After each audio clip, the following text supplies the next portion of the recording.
Shama akkam nagaa jirtu ani Yoobsaan Ababeeti. Yoobsaan Arbuu YouTube channel like, share, subscribe gochuun hin dagatina.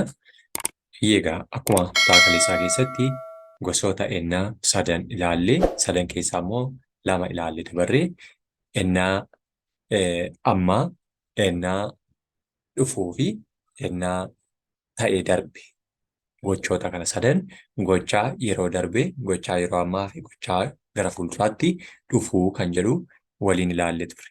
Isaan keessatti lama kan ilaalle ennaawwan gosoota ennaa yookiin immoo teensii yookiin teensisa jedhu gochaan tokko yoom raawwate, eessatti raawwate, akkamiin raawwate isa jedhu kan ilaalledha jechuudha.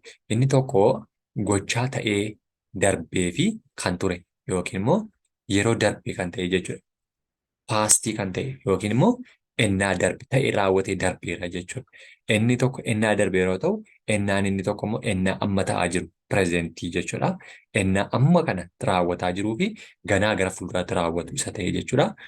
Lama yeroo darbee kutaa darbe keessatti ilaallee jechuudha. Har'a immoo gochaa ta'ee darbee fi kan ture jechuudha.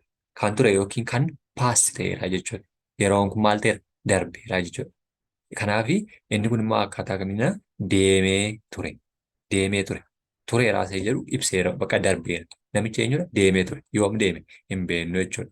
Kanaaf deemee turuu isaan suni kan darbedha jechuudha. Yeroo darbe ittiin agarsiisudha jechuudha. Amma kan nuti ittiin agarsiisaa jirru tolaan nyaachaa jira. Tolaan nyaata nyaachaa jira yoo jenne amma nyaachaa jiraachuu isaati jechuudha. Tolaan nyaatee ture yoo jenne garuu tureera bakka darbeera. Nyaatee ture. Maal nyaatee ture hin beeknu darbeera jechuudha. Kanaaf deemee ture. Deemee ture. Deemaa jira yoo jenne amma deemaa jira. Deemee ture yoo jenne tureera bakka arga deemee. Deemuuf jira yookiin immoo deemuuf yoo jenne immoo fuuldura keenyatti isa fiicharii ta'e agarsiisna jechuudha. Kanaaf deemee ture. Ture kan jedhu kuni tureera jechuudha. Darbeera jechuudha. He had gone. Dhukkubsatee ture. Eenyutu? Inni dhukkubsatee ture. Yoom hin beeknu darbeera yeroon isaa jechuudha. He was sick. Yeroon isaa darbeera. Namichi kun dhukkubsatee tureera. Kan darbe gochaa darbe yookiin taateen ennaan kun darbeera jechuudha. Ennaan kun darbeera jechuudha. Mata duree kanarratti akka carraa kun dogoggora tokko dabalattee jirti. Haala yeroo dubbattanii dogoggora kana yeroo barreeffamaati waan taateef nuuf kolcha. Ennaa otoo hin taane ennaa kan jedhudha. Yookiin immoo ennaan kun gochaa kan jedhutti bakka buuti jechuudha. Kan biraa rafee ture. Yoom rafee ture? Sa'aatiin rafee ture hin beeknu darbeera taateen kun. Rafaa hin jiru jechuudha. Rafee ture malee. Rafuuf jira yoo jenne ganaa kan ta'udha. Inni kun garuu rafee ture. Hin beeknu jechuudha yeroo isaa. He was asleep. He was asleep. Jaallatee ture. Jaallatee ture. He had loved it. He had loved it. Jaallatee turuusaa kan ittiin agarsiisnudha jechuudha. Amma saddaatti illee kuni dabalamtee jirti.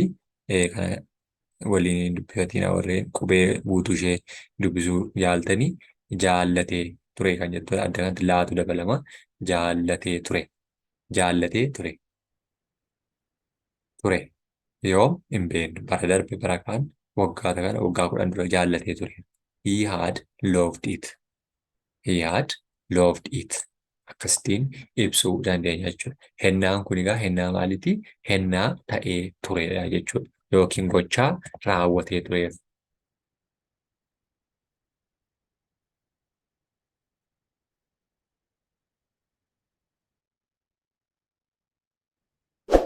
Hennaa yeroo darbe raawwatedha jechuudha. Gochaan kun darbeera yookiin raawwateera jechuudha.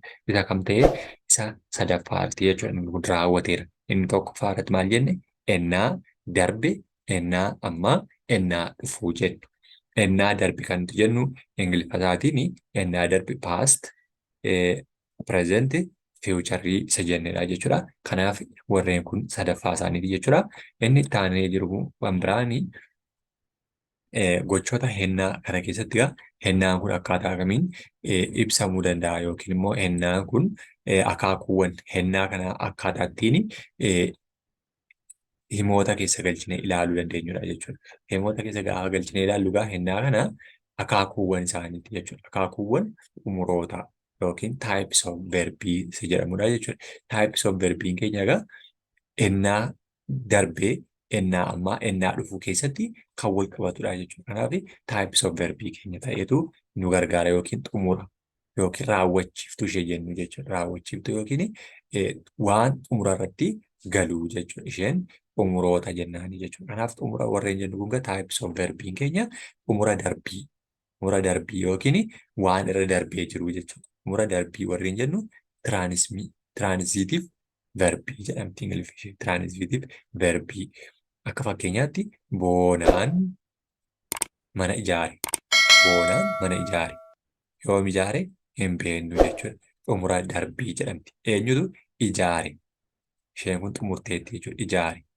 Boonaa build the house jettiin warreeni adiin immoo akkaataa afaan Ingiliffaatiin immoo jechuudha. Boonaa build the house.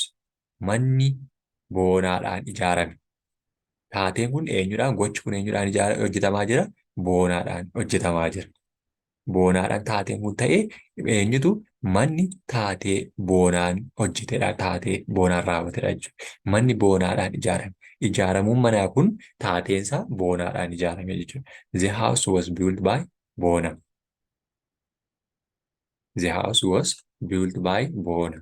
Kanaaf inni kun xumura darbii jennaani.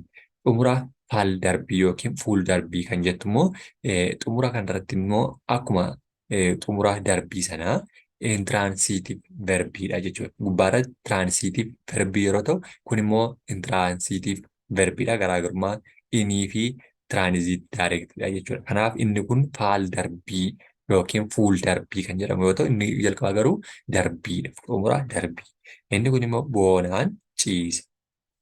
Eenyutu ciise? Boonaan ciise. Gubbaatti boonaan mana ijaare. Ijaaruu boonaa taatee mana irratti boonaan hojjetedha. Inni kun immoo boonaatu taatee rafuusaa agarsiisaa jira jechuudha. Ciise isheen jettu intransitive verbii jennee ibsina jechuudha. Kanaaf boonaa sleepit. Boonaa sleepit. Boonaan ciise. Afaan Oromootiin boonaan rafe jechuu dandeenya. Kanaaf boonaa sleepit.